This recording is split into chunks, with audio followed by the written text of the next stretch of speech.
दोस्तों, आपने एकलव्य के बारे में बहुत सुना होगा और आजकल हमारे यहाँ एक नई प्रजाति पैदा हुई है जिनको हम नीले कबूतर या भीमटे बोलते हैं।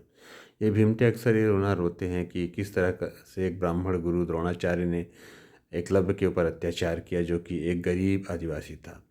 ये पूर्णतया झूठ है, क्योंकि ये नीले कबूतर बिना पढ़े लिखे ऐसी बातें करते हैं। अगर आप महाभारत को पढ़ेंगे तो उसमें बड़ा क्लियर लिखा हुआ है कि एकलव्य जो है वो ना ही गरीब रहता है, ना ही है वो आदिवासी रहता है।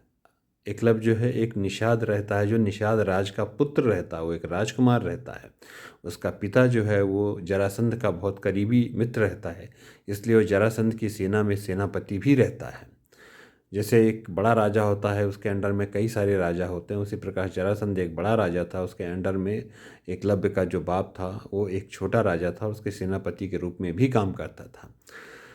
इसमें एकलव्य की जो बताई जाती है बात कि वो कितना हम्बल था, वो हम्बल नहीं था।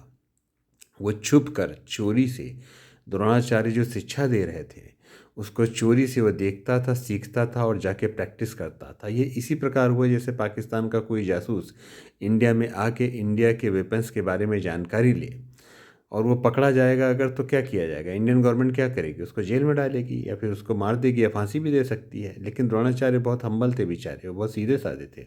उन्होंने ज़्यादा कुछ नहीं किया। उन्होंने उस एकलव्य का सिर्फ अंगूठा काट कर छोड़ दिया। यही एकलव्य आगे चलकर महाभारत युद्ध में पांडवों के अगेंस्ट में युद्ध भी करता है और वो उसको मारने